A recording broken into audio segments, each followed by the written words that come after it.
लौटने वाला है वही सम्राट जिसका आप कई वर्षों से इंतजार कर रहे थे। प्रिय दर्शक, ये मेष राशि वालों की दो कुंडली है, एक कुंडली 2014 का, दूसरा कुंडली यानी 2026 का।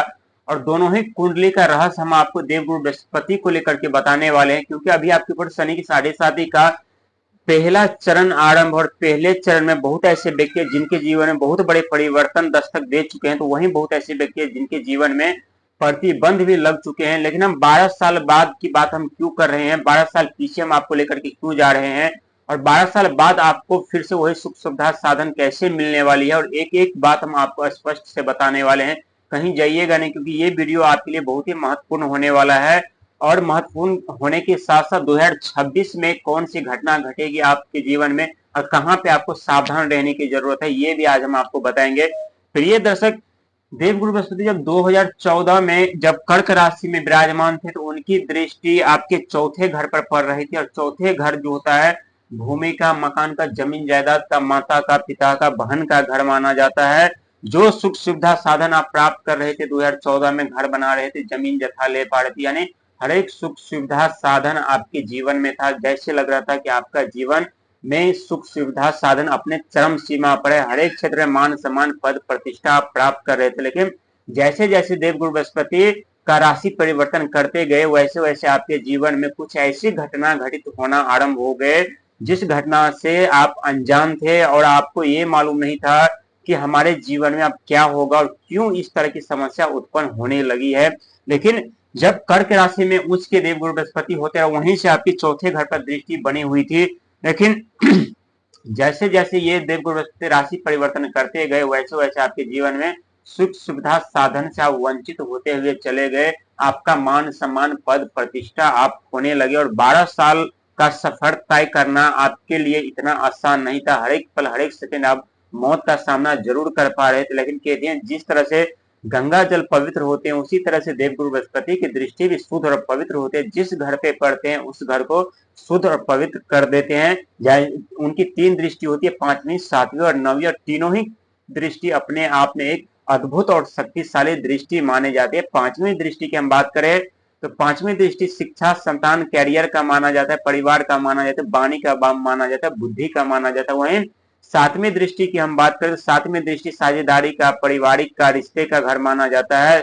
और वहीं 9वीं दृष्टि की हम बात करें तो 9वीं दृष्टि साहस का, पराक्रम का, भाग का और धर्म का घर माना जाता है। लेकिन 2014 में सबसे परिवर्तन जो आपके ऊपर जीवन में हुआ था, धन को लेकर के, जमीन जायदाद को लेकर के, मकान को लेकर के, शिक्षा, संतान को लेकर के, यानी जीवन में चारों तरफ खुशहाली खुशहाल था। और ये आप जरूर महसूस कर रहे होंगे। यदि महसूस कर रहे होंगे तो कमेंट में जरूर बताइएगा, क्योंकि शनि का दर्द कितना मीठा होता है आप लोग अनजान उससे वाकिफ हैं। और वहीं 2026 में पूर्ण तरीके से देवगुरु बृहस्पति यानी आपके चौथे घर पर रहने वाला है, क्योंकि अभी भी देवगुरु बृहस्पति की दृष्टि आपके चौथे घर पे पड़ी हुई है 2026 में भी, 2025 में भी, लेकिन पूर्ण तरीके से 2026 में रहेंगे। और अभी देवगुरु बृहस्पति आपके चौथे घर से जो है वो वक्री चाल, उल्टी चाल में चल चुके हैं। यानी एक तरफ आप सीधी चाल चलते हैं तो आपको कामयाबी सफलता दिलाने लगते हैं, जब उल्टी चाल चलते हैं तो कुछ प्रतिबंध जीवन पे जरूर लगा देते हैं, धन का आगमन रुक जाते हैं, जो आपके कार्य बन रहे होते हैं वो बिगड़ जाते हैं। लेकिन पूर्ण तरीके से जब देवगुरु बृहस्पति 2026 में चौथे घर पर आएंगे तो आपके जीवन में वही 12 साल वाला सुख सुविधा साधन आप प्राप्त करेंगे, रिश्ते बनेंगे, दोस्त यार, कर कुटुंब, सगे संबंधित सब आपके अपने हो जाएंगे, चारों तरफ मान सम्मान पद प्रतिष्ठा आप प्राप्त करेंगे। लेकिन थोड़ी धैर्य सावधानी रखने की जरूरत है, क्योंकि शनिदेव महाराज की दृष्टि, और शनिदेव महाराज की दृष्टि आपके 12वें घर पे अभी है, और 12वां घर जो होता है वो खर्चे का घर माना जाता है। तो यहाँ आपको खर्चे पे थोड़े नियंत्रण करने की जरूरत है, बिना वजह के खर्चे करने से आपको बचना है, क्योंकि इसके बाद 2027 में आपके ऊपर शनि के 7.5 का दूसरा चरण आरंभ होगा। और कहते हैं दूसरा चरण दुख दर्द समस्या लेकर के आते हैं, अपने चरम सीमा पर होता है। लेकिन इससे पहले कहते हैं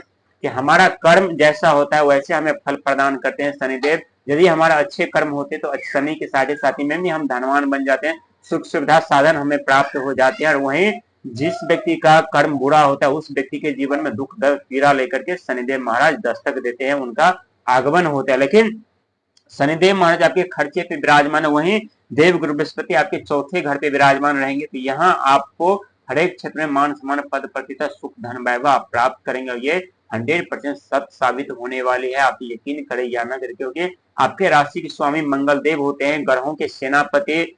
और जब मंगल महाराज नीच के हो जाते हैं तो आप खुद देखते होंगे कि आपका जो साहस होता है, पराक्रम होता है, हिम्मत होता है, बल होता है, ऊर्जा होता है, उसमें थोड़ी कमी होती है। जो आपका मनोबल होता है वो मनोबल आपका टूटने लगता है। लेकिन जब यही मंगल महाराज उच्च के हो जाते हैं, उनकी शुभ दृष्टि आपके ऊपर पड़ने लगती है, तो आपके अंदर एक नई ऊर्जा, नई साहस, नई पराक्रम का जन्म होता है। आप हर एक क्षेत्र में मान सम्मान, पद प्रतिष्ठा पाते, यानी आपका जीवन 12 साल बाद फिर से करवट लेने जा रही है और ये सत्य साबित होगा। लेकिन संघर्ष, मेहनत, प्रयास आपको जारी रखना है। कुछ रुकावटें उत्पन्न होंगे शनिदेव महाराज की दृष्टि के कारण, वहीं कुछ उलझने भी उत्पन्न हो सकते हैं राहु महाराज के कारण, वहीं कुछ शारीरिक पीड़ा भी आपको मिल सकता है केतु महाराज के कारण। लेकिन कोई भी समस्या आपको सफलता दिलाने से नहीं रोक सकता, आपके जीवन में परिवर्तन लाने से नहीं रोक सकता, आपके जीवन में आपको कामयाबी दिलाने से नहीं रोक सकता। ये 100% सत्य होने वाला है। इसीलिए आज हम आपको 2 कुंडली बनाए हैं और दोनों कुंडली में 2014 में जो सुख सुविधा साधना प्राप्त कर रहे थे,